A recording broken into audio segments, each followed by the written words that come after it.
Alright, I think we're good. Welcome to the video. So this video, as with most of the videos on the channel, I haven't watched it before, and I haven't seen the any of the videos from this channel before either.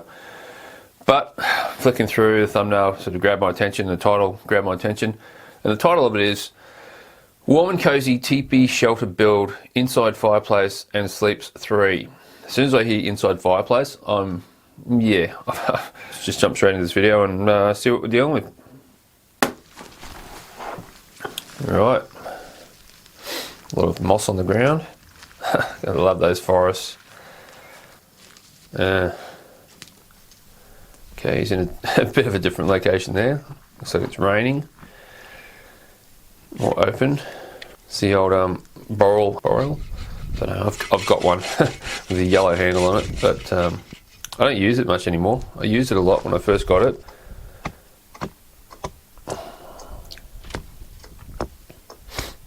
That's a better approach to cutting on the opposite side of where your legs are. Yep. Safety first.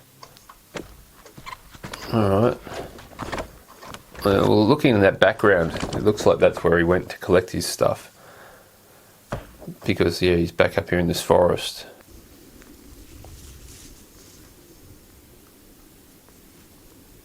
Alright, this section here is a little bit long.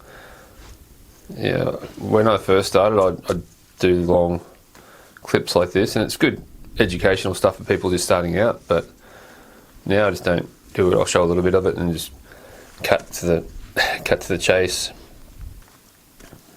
just because it can get boring for people who have seen this so many times in other videos. It's the most important part of this whole build, is that first lashing, because this is going to be the crux of his whole shelter. This is it.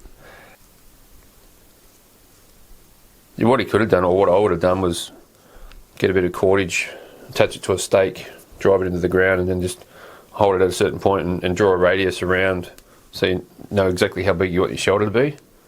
Yep, and then lay down in it to make sure you've got the space, and then you could just move your legs out of your tripod to that point, and then when you're laying, putting your timbers around it, you know exactly where they've got to go to keep that circle.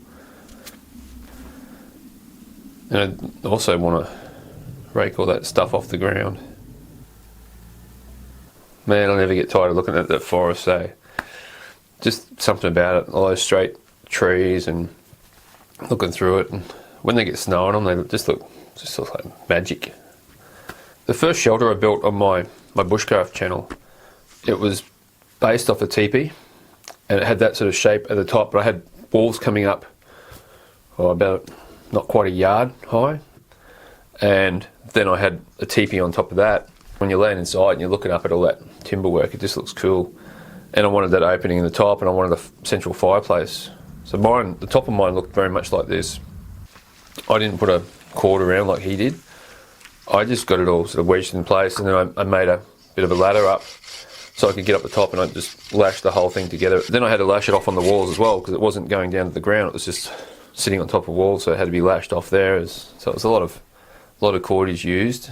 But by having those lower walls, it meant I could actually sit right out against the wall, whereas with this you can't, because you've got that slanted wall. I'm guessing he's going to rake all that stuff out in the middle there later on. Maybe he's just left it there to keep the mud down or something while he's building it, which is probably smart. You know, you don't want to create a big heap of mud by clearing the ground away before you need to.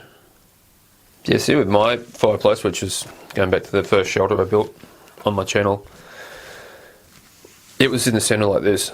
But what I did was I dug an air vent out through the floor, out through the wall. I dug that in before I put the walls in, and it was just a trench, and then I put rocks over the top of it, flat rocks over the top of it, and then covered it over with dirt, so back to looked like the original floor. And the idea being, as the fire heats up, that hot air, it draws in the cold air from outside, which then comes into the fire and fuels the fire, like gives the fire that oxygen, and it also heats that oxygen up, that air up, before it spits it back out into your shelter. I didn't really notice that it did much.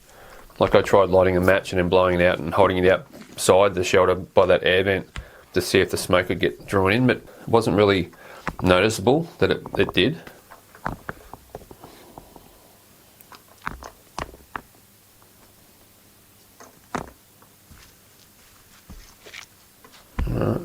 What happened to all those little rocks he was just showing us?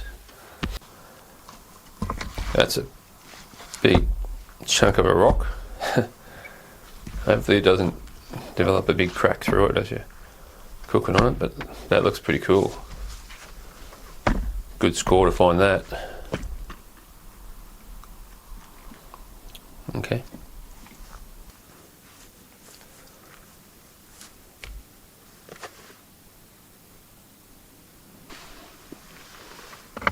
Is that in case he wants to cook his leg or what?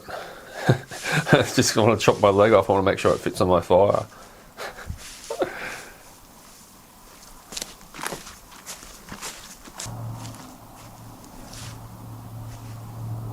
Don't know about this part. I mean, it's great insulation, but that's great tinder. Look, that's going to dry out. So right now it's wet, but you put all that pine needles as your wall and you build it up.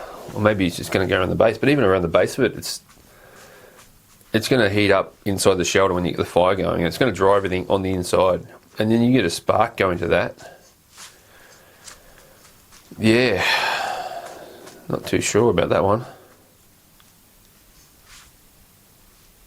I mean, it's a fair way away from the fire, but yeah, you throw something on there and a big heap of sparks go up, and just get one ember that decides to stay alight a little bit longer, lands on dried pine needles. Yeah, I don't know, even if he had have tried to find some moss, I know there's moss there and there's all pine needles in amongst it, maybe a layer of moss first and then the pine needles, but yeah, I mean it's going to be good insulation, like even without having a fire. If you get a thick enough layer of pine needles and they're wet, they're going to be decomposing, and as they decompose they generate heat, so you're going to have that heat within them. And if you get it thick enough, it's going to keep your shelter warmer, as long as you seal it up well, the door and everything else. But those rails above his door, he just sat them on top of the pine needles, so as it rains and things get wet, they're going to get heavier and they're going to compress, and even when they rot down they're going to compress. And all that wood above his doorway, he's just got that sitting on top of it, so it's going to move, and you put more weight on top of that, that whole thing could just collapse. Be interesting to see what it was like if he did this shelter and left it there and came back in 6 months' time. The title says sleeps 3. So if you had 3 people knocking this together, you could knock it together relatively quickly. And then, yeah, if you're just going out and you're camping in one location for a few days or a week even, you could, 3 of you could knock it together pretty quickly. So you wouldn't stay in it long enough that everything would dry out and start to collapse. And yeah, it wouldn't be too bad. It doesn't look like he cleared all that pine needles off the floor even. I was going on about the pine needles on the walls, but it doesn't look like he hasn't even taken the pine needles off the floor. That'd be alright for the first day, maybe 2 days, but I'd be so concerned about a spark landing on the floor anywhere once those pine needles on the floor dry out. Because you go outside just to get some more firewood and a spark comes out or something happens. Log rolls over in the fire and it creates some sparks, and an ember comes down on the floor or on the wall. that has the potential to go up really quick. Like really quick. You'd never stop it.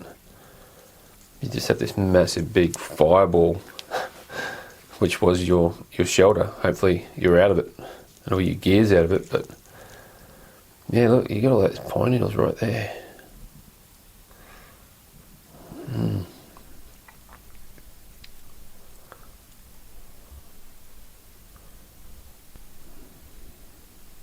There's nothing really stopping rain coming in the top, but you know, that's it. I'm getting tired of videos like this. I would have liked to have seen the fire established, a wide shot of the doorway and showing that fire going inside, showing him laying down on the ground. It sleeps 3. We saw him at the early stages laying down on the ground just to checking the size, but then I would have liked to have seen it done and finished, fire raging, and him laying on the ground beside it to show the size and scale of the inside of that shelter. I mean, I know a lot of other videos would have even gone on to show him cooking something on the fire. Like he's put that big stone in there that I'm saying he's putting that there as a hot plate to cook on. So that's the setup. He's setting it up. Here's a big stone, flat stone that I can use as a hot plate. Setup, payoff, nothing. We would have liked to have seen the payoff of that. Like here it is set up, massive big stone plate that I can cook on. Boom, here I am cooking on that stone that I showed you previously. All in all, I think it's, yeah, he did a great job. There were some sections there that were a bit long, but yeah, all in all it was good. But I've got a few concerns about the material catching fire in the long term. Like, he didn't say how long he's planning to stay there for, or if he's going to stay there. My thought was, if you're making something like that, you're looking at staying there at least a week or 2. And in that time, and if you've got a fire going every day, well and truly the floor and the wall needles and everything will dry out. And there's a massive fire risk right there. Other people might disagree with me, but yeah. The other thing at the end of that video, which he didn't show because he just cut the video so short, just went done. And maybe it might have even been that he might have had a problem with his footage. He might have filmed it and it might have been out of focus, or there was noise that he couldn't get out of it, and he just decided, I'm not going to show that, I'm just going to cut it. I don't know, but all I know is what I've seen, and there wasn't that ending that I wanted. But having done a shelter with a fire in the center of it like that, I know they're smoky as hell. Like they suck. Once the fire is established and it's sort of raging, it's, you know, fully going, yeah, it's good. You get a lot of heat, and then that heat quickly rises. But when it's not really hot, when you still don't have that raging fire where the heat's really pumping out through the top of your shelter, when it's just starting, or when it dies down later on at night, when you go to sleep, you wake up in the middle of the night and your eyes are stinging, your nose is stinging, because the fire's gone down just to coals, and those coals are just smouldering. The whole shelter's just full of smoke. You got to go outside and sit outside and wait for it to clear, or throw water on it and just put it out completely, or build it up into a raging fire again before you can go back inside. And it's the same with cooking on it. You've got to have a raging fire in it, otherwise when it gets down to coals it just gets smoky as hell. But yeah, anyway, as always, I will drop a link to the full video, that full video, in this video description, so you can go check it out for yourself if you want to watch the entire video through. If you've got any other thoughts, comments, whatever, just, yeah, throw them in the comments. Let me know what you're thinking of the channel, of any video ideas you've got, any creators you'd like me to look at, think I should look at. Yeah, drop it in the comments. Let me know. Until next time, thanks for watching. Catches.